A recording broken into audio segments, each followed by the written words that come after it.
Welcome back, my friends. Welcome back to the Luminous Education Revolution. I'm your host, Dr. Edith Ubuntu Chan, and welcome to the session titled Raising Luminous Kids, the New Multidimensional Human Being. In this session, let's look at these 5 things. 1, who are the luminous kids? 2, what are their unique characteristics? 3, how may we best support these kids? What is it that they need most from us adults as we nurture and support their blossoming into their fullest possibilities? How could we do that? 4, to recognize that actually it's not just about supporting the kids. There's a beautiful win-win that is available here. There's so many gifts that these kids bring to our lives. You know, we're so blessed to have these beautiful children in our families, and they're here to help upgrade and up-level all of us. As parents, we have to be willing to do quite a bit of inner work in order to be able to hold space to support our kids. And I think in the end, that inner work ultimately just benefits all of us. And finally, the levels of consciousness. Some of you may be familiar with Dr. David Hawkins' work, and he wrote a book called The Map of Consciousness Explained, and an older book that's a classic that many people love called Power versus Force. I find his model of the levels of consciousness very helpful as a framework of thinking about how we relate to our kids, because the old structures and systems were built upon an old consciousness. And now as we elevate our consciousness and expand it, the structures just simply don't fit anymore. And so I think by looking at things from the perspective of the levels of consciousness, the mechanics behind all of that, is very helpful for us to step into new possibilities of what kind of education paradigms and parenting paradigms actually work for these kids as they bring a much more expansive and higher level of consciousness to our world. So, who are the luminous kids? Well, in the session with Kayla Casey, we chatted about the indigos, crystals, rainbows, star seeds, etc. And you can look on the internet. This is like old, new agey terminology, which, I think we have mixed feelings about, because in the olden days, these labels helped us to permit ourselves to look at some differences in how there's a evolution of consciousness that's happening, where, the indigo generation supposedly were here to break the old paradigms so that the crystals and rainbows and so on could come and do their work. But I find that ultimately what's happening now, we've reached a tipping point where we're all on the same journey of evolution of consciousness. If you ask these kids, most of them don't really want to be labeled indigos, crystals, rainbows, or star seeds. They prefer to just belong, just like all of us, right? They might express a fuller set of gifts, but what they want is if more of us can step up our A game, so to speak, and become more expansive, more coherent, more bright and luminous, just like they are. So I like this term luminous kids and luminous humans and luminous education to refer to the fact that there's a new generation of children now who naturally embody this bigger, more expansive set of possibilities. They have a much stronger pure source connection, and they're here to express a fuller set of possibilities to awaken the innate potential that's available in all of us.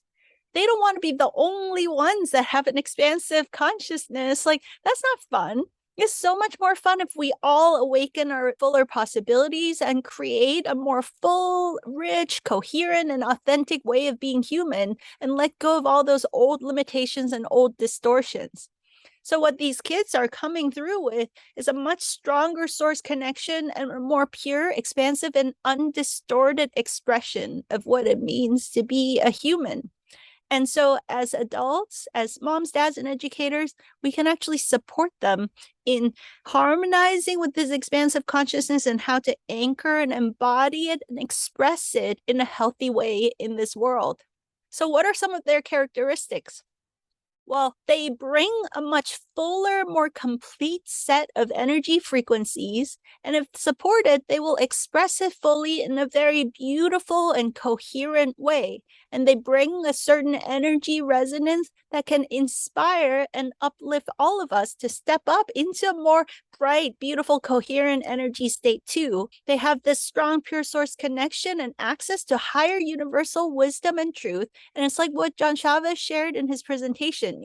The kids have a fiber optic high-speed internet connection, and we have more of like a slower dial-up connection, right? So it's kind of the same thing, but they just have a fuller expression of it. They are very, very good at truth discernment, and they will call you out on BS.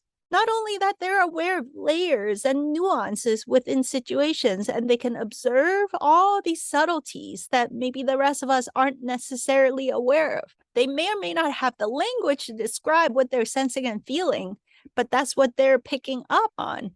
Right? So they will observe what you say and see if it's congruent with what you do, and see if what you do is congruent with the energy and intention and consciousness behind what you do. And all of this they're comparing to their universal source wisdom that they have access to, and they're observing and picking up all these levels and layers and nuances of energy all the time.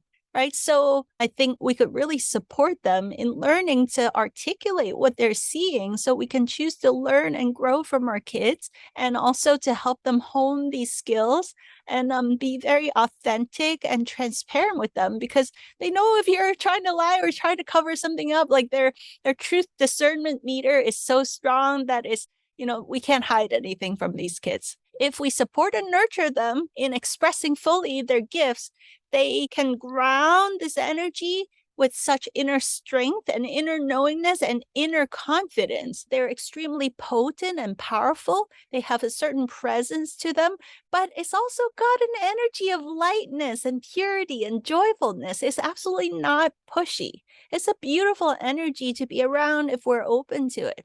And like John Chavez shared, they have very fluid access to all the brainwave patterns, especially the younger kids naturally have a huge access to the gamma brainwave patterns, where there's a lot of insight, intuition, creativity, and genius that's possible. These kids naturally possess much faster processing speed.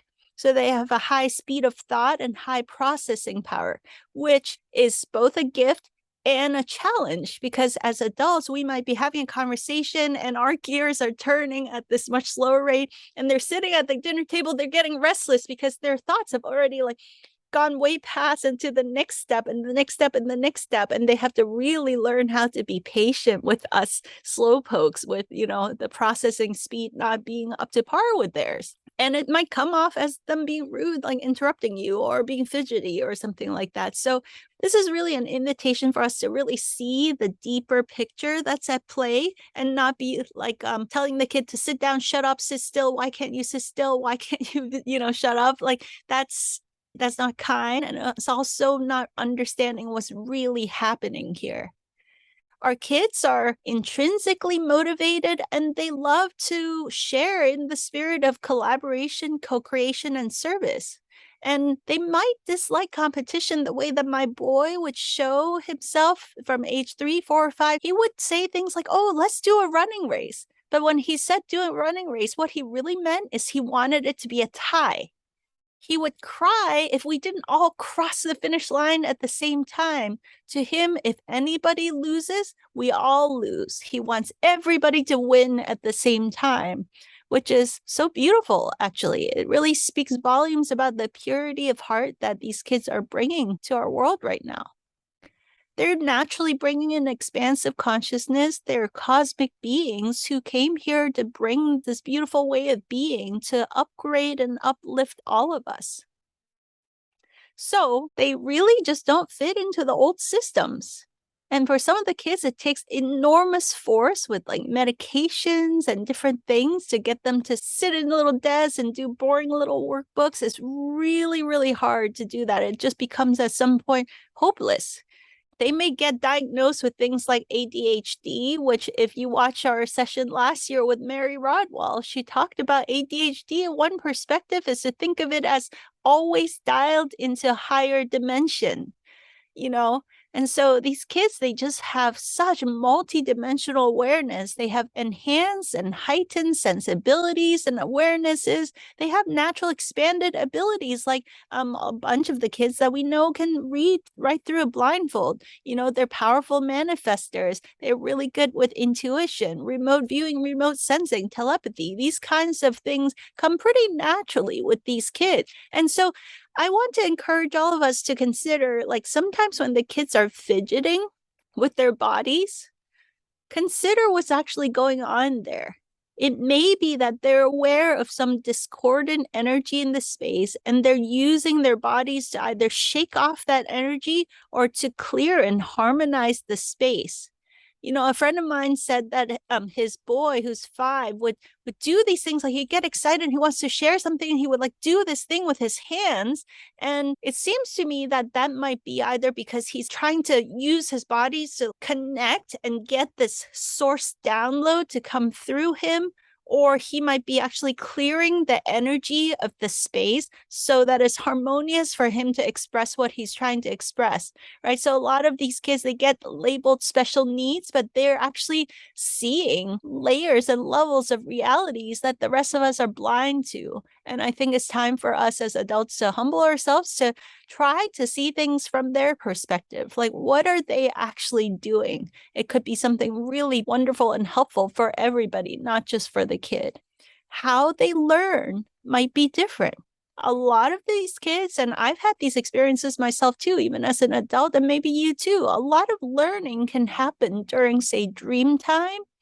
A lot of learning happens just through sudden insights and downloads when you're in this moment of inspiration, right? These kids have such clear, pure source connection. There's a lot of stuff that you explain to them. They're like, yeah, I already know that. Like, why did you have to explain to me? It's so obvious to me.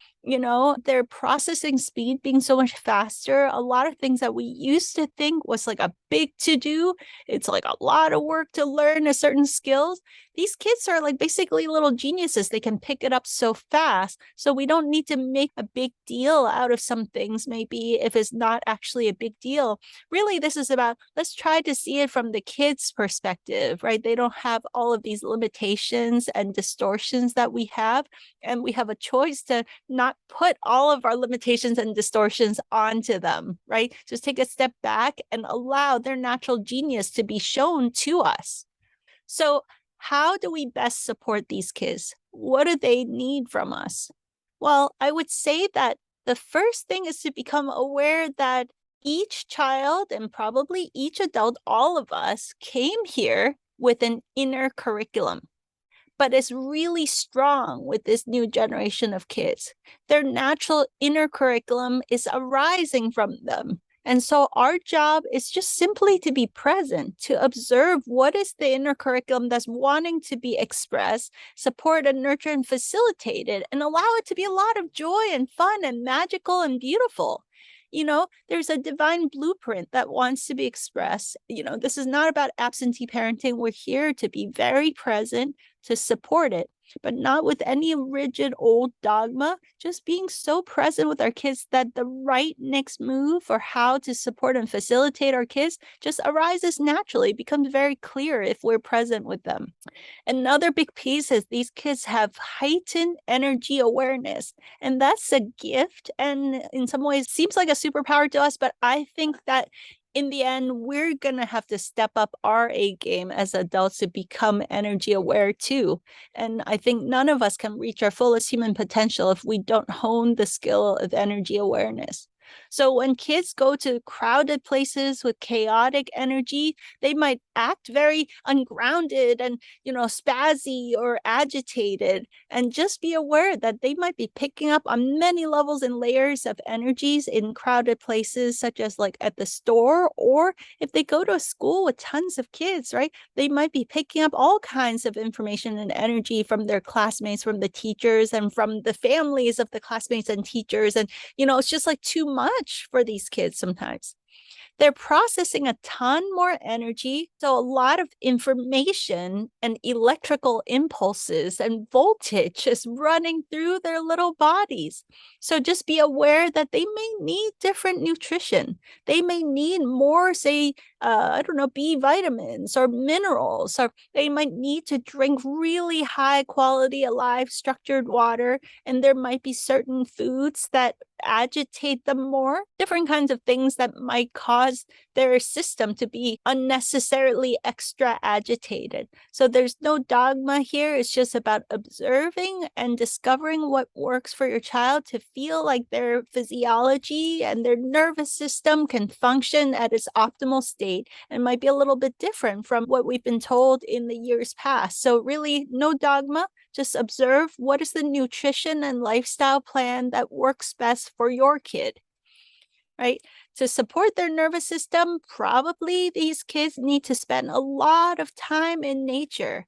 And I really appreciate that many different systems, including the Waldorf, this idea that we want to have our kids spend so much time in nature that they really anchor into the energy patterns and the frequencies and the intelligence and the wisdom of nature, so that they observe and learn, how does nature work, right?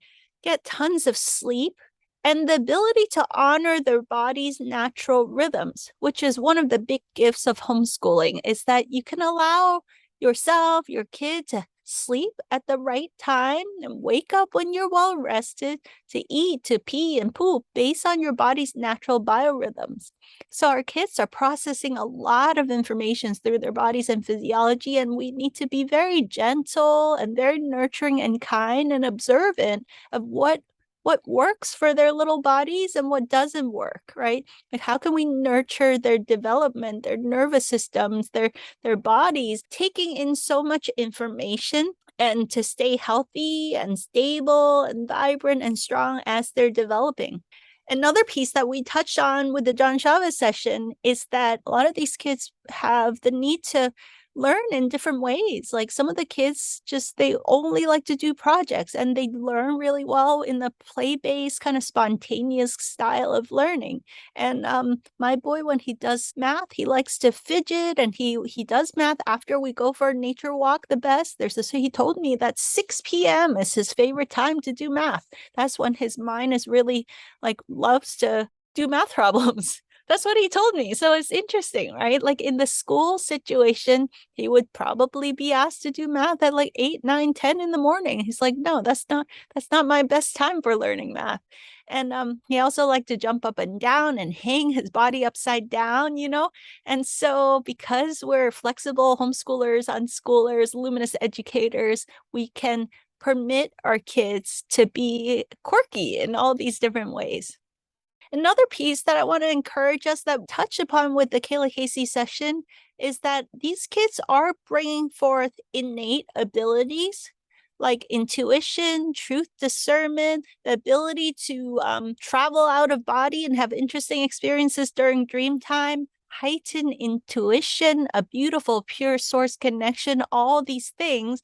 And sometimes we label it, oh, you have superpower abilities. And my boy really emphasized for me that he really doesn't like to call these things superpowers. It makes him feel weird. He doesn't want to be a weirdo. He just wants to be a regular kid. And I think that's to be respected, and it's very natural. So I invite all of us to not over romanticize their gifts and abilities, and nurture it and not make a huge deal out of it. If they're interested in exploring more of these gifts, great, we support it. Just like if they're interested in music, we support it. If they're interested in art, we support it. If they're interested in certain sports, we support it. If they're interested in blindfold perception and spoon bending, we support that. If they like to play telepathy games, we support that. It's all equal in their minds. They don't do well with dogmatic rules.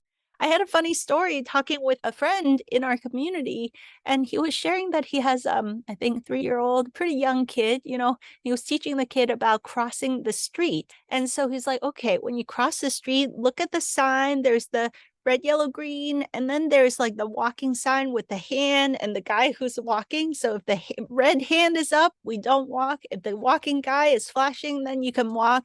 So he was teaching the kid about that. And then there was a certain moment where they were jaywalking because there were no cars around, and the hand was up, but there was no cars anywhere. So they were in a rush. So he just scooped the kid up, held the kid, and they just quickly crossed the street jaywalking. And then the boy's like, no, you're breaking the rule. And so that's a wonderful example of how the kids are like, wait, you're not being consistent with what you're saying. So, one way to help with this is to just be really observant. Like in that case, how we could change the conversation is, hey, honey, we're going to learn how to cross the street. The whole point of crossing the street is so we can get to the other street safely. And how we do that is we make sure there's no cars coming. We look left, right, left. And then the signs is there to help us, because if it says walk, it means on the other side, it's going to be a red light and the car will know to stop. So we can use the sign to help us to make sure that there's probably no cars to come. It's about crossing the street safely without a car coming at you. The rule is not blindly observing the red, walking sign. You know what I mean? Like to really check ourselves, to share with the kids what are the rules of engagement in this world, in this reality. That is the deeper, truer thing. And so the truth of crossing the street is we want to cross it safely without a car coming fast at us. That's the whole point of crossing the street. So we can really think about all of our conversations with kids in this way. Like, what is the deeper underlying thing that's the most important principles for us to share with them? And they'll really call us out on the BS rules that actually don't make sense. What else? To assist our kids in recognizing their gifts and their dharma in this life, in an age appropriate way, have conversations about, what do you love to do? And instead of this conversation we often have with kids, like, oh, what are you going to do when you grow up? It's like the kids are already doing life right now. It's wonderful for us to have more conversations about why they came to planet Earth. And what do they remember from before they jumped into mama's bellies? And there's some beautiful conversations that I've had with our kids about what they remember from before coming to planet Earth. And it's very moving and inspiring. And if your kids are also open to these types of conversations, it can be a rich and beautiful experience to share some of these things with our kids. Super magical and beautiful. One thing I want to share about the use of technology is an intuitive knowing that I have that we are moving into a world now where the way that technology has been harmful and addictive, and technology companies, try to hook us into these addictive patterns and own our energy and our data and so on, that paradigm is going to collapse upon itself. And I believe that the new generation of children, a big part of what they do is because they're so innately quick with technology, So instead of not allowing technology, I think something that we can assist them with is to spend tons of time in nature and then support them in the wise use of technology and nurture their ability to be part of a generation that's going to actually realign and innovate technology in such a way that is realigned back to nature's principles and wisdom, so that technology becomes nurturing of life instead of draining of our lives. And technology becomes a wonderful supportive resource that uplifts and enhances our lives instead of sucks energy out of our lives, right? So I think that there's a huge piece of this happening with this current generation. Why they're innately so naturally fast with technology is because they're meant to be part of the solution of harmonizing our relationship with technology. Nurturing their imagination, inviting them to remember why they came here in this lifetime and what is their divine purpose in this lifetime. And then invite them to articulate their experiences, because it's actually really fun and educational for us as adults, right? Allow them to share with you, like as you're walking down the street, you've got this little buddy that has multidimensional perception, and it's really fun to let them articulate what they're seeing, sensing, and feeling. So if we are not busy like shoving our ideas down their throats, we can take a step back and just open and ask and invite them to speak what they're seeing. We can value their gifts and abilities and support them in nurturing and grounding these abilities so that they can start articulating, oh, okay, I'm seeing energies and this is what it looks like and feels like, and this is what I'm sensing is going on. Give them the space to express themselves in these ways. And then this actually supports us as adults to become more aware, more intuitive, more sensitive, and more able to see the multidimensional aspects of what's really going on. and notice if they happen to, quote, be acting out. Let's take a step back and let's take a deep breath, and we can backtrack and notice what is the environmental factor that leads up to the kid supposedly acting up, right? Is it that they picked up a lot of discordant energy from you or from other people that you are interacting with? Maybe what we need to do is support the kids in shedding and clearing and, showering off the energetic residue of a certain interaction so that they learn the skillfulness of staying intuitive and sensitive, but also having energy awareness of or energy hygiene of how to let go of these energies and not be, picking everything up. And I find in terms of supporting our kids and working through their emotions, traditionally, the old paradigm, we used to do timeouts. All right, timeout, you're misbehaving. Go sit down, shut up, and you're grounded.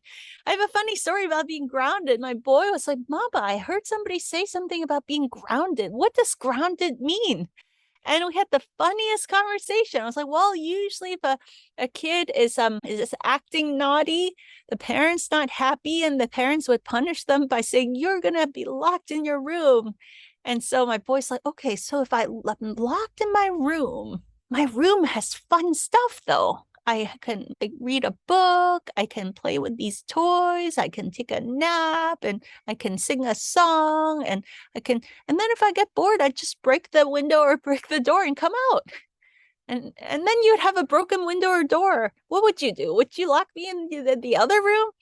And then I would go there. Oh, if you lock me in your office, there's like a computer there, there's a desk, and there's crystals, and there's plants, and there's lots of good books in your office. And yeah, that would be fun. You could lock me there. And then if I got bored there, I would just break the door or window to come out too. Then now you'll have two broken doors. So it was like this hilarious thing with, just how absurd the old system was, So when our kids are going through, say, what they call temper tantrums, like the emotions, all this energy running through their system, instead of a time out, what if we did something like a time in? Like, what if we just, this is what works for my family. I wonder if it works for yours. We have a 2.5-year-old and a 7.5-year-old. They're almost 3 and 8 now. And when there's a lot of emotions, they just like to sit on my lap. And energetically, if I'm centered and stable and peaceful in my heart, this allows them to move through. I don't even say anything. I just hold them, and they sit on my lap, and they go through their crying and cranky spells, and the emotions just runs right through them, and then it comes back into a coherent, peaceful, joyful state again. And so we can actually help to co-regulate in these ways with our kids if we as adults have done our inner work so that we don't get hooked into drama when the kids are acting very dramatic. If we're not stable and coherent within ourselves, then it just becomes a big hot mess, right? So yeah, so these are some different things that I think if we do our inner work, we can really support our kids in navigating energy intelligence, emotional intelligence, and so on.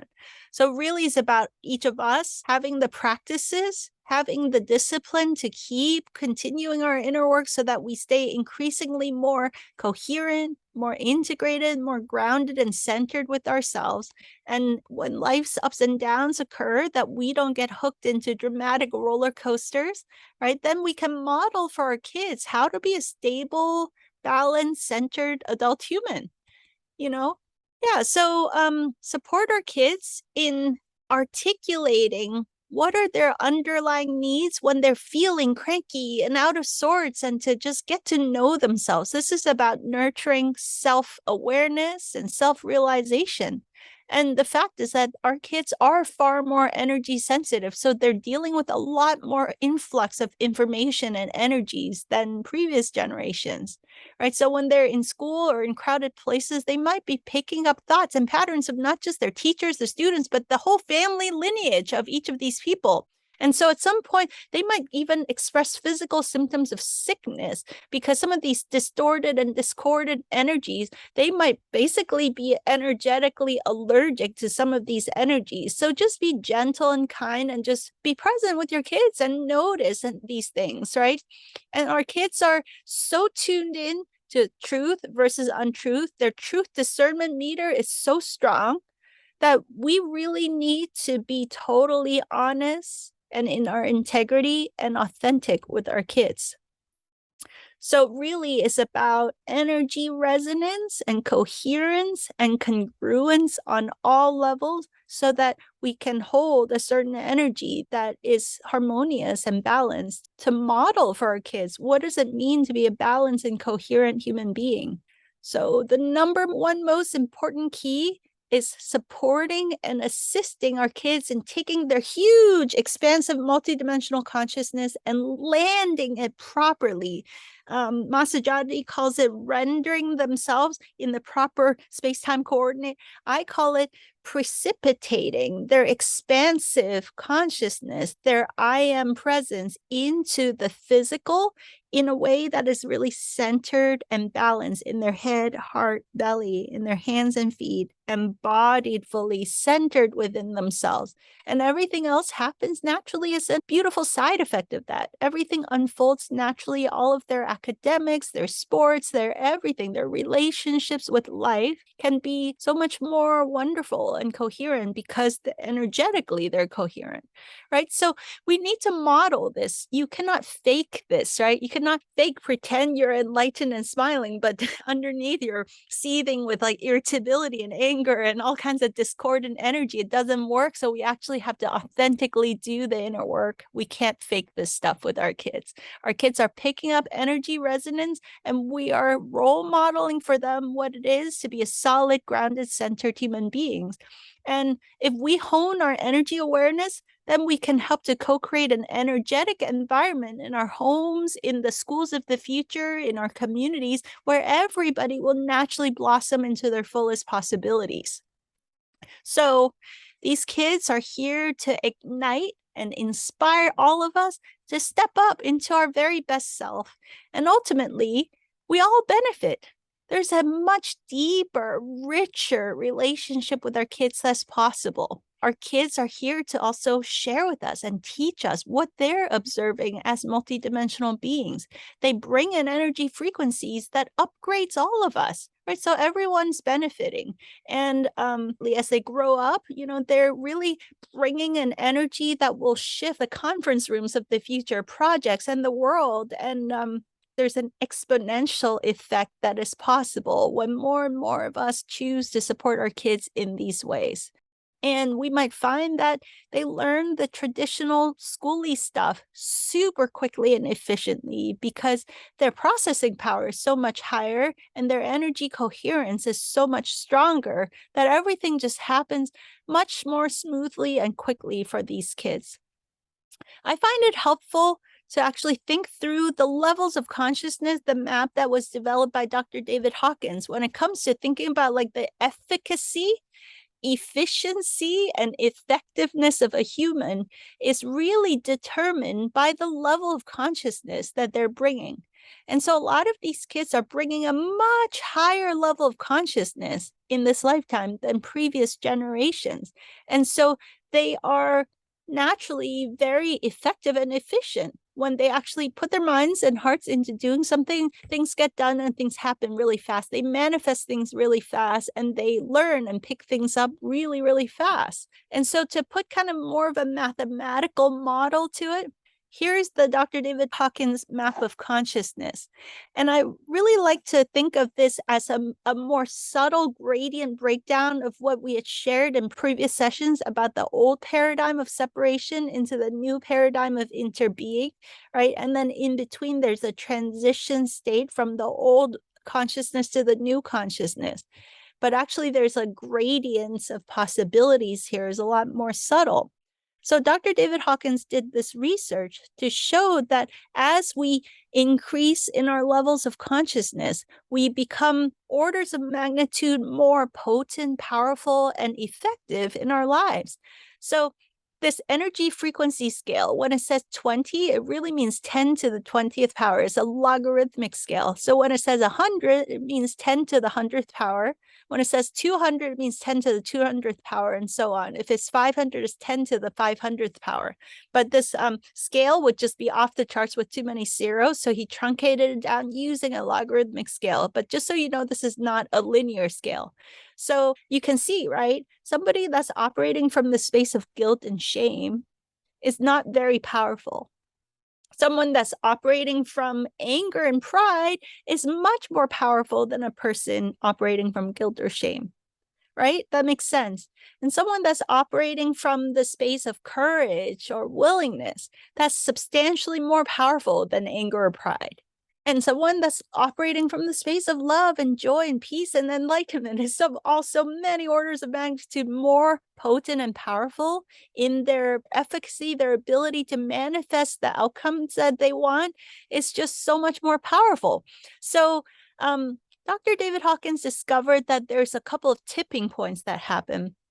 Below 200, like pride, anger, desire, fear, all the way down to guilt and shame, these levels he calls force. If we're operating from these lower consciousness, we have to always use force to get things done, right? Which is why in this old paradigm of separation, of divisiveness, of war and conflict, there was so much coercion and rewards and punishment and forcefulness and stressful energy that leads to a depleting burnout state, right? So that's because at these lower levels of consciousness, we have to force everything. Now, chances are, if you're here engaged in this conference, you're not usually operating at those levels. You're probably at the 200 plus levels. So Dr. David Hawkins discovered that when we hit courage, there's a tipping point. He calls that power, because now you're self-empowered and you're interested in personal growth and spiritual growth, and things start happening for you, and life becomes more supportive and life-giving and regenerative for you now. And when you finally get to the level of 500, your life becomes dominated by natural synchronicities and flow. Things manifest very smoothly and joyfully and easily for you. You radiate an unconditionally loving and nurturing energy, and life reflects that back to you. And there's just a generous, regenerative synchronicity, harmony, flow that dominates your life now. Right. So many of us in this transition process, we're in the 200 to 400 levels. And I would say this 500 level is more of this new paradigm that we were talking about in previous session. But right now, many of us are in this transitional state. So just to bring home the point, how much more potent and powerful someone is that's operating at, say, a 500 consciousness compared to someone that's operating at the 200 or below consciousness is really an amazing thing to look at, like, mathematically. For example, one person that's operating at 300 counterbalances is as powerful as 90,000 people who are operating below 200. So 300 is like neutrality and willingness. You're in the space of optimism and trust, right? Like someone at about this level is as effective, as potent, as powerful as 90,000 people who are operating sub 200. One person that's operating at 400 is as powerful and balances out the negativity of 400,000 people who are living at the sub 200 level of consciousness. One person who's living at 500 consciousness, which is love, is as powerful as 750,000 people who are operating at the sub 200 level. Just let that sink in.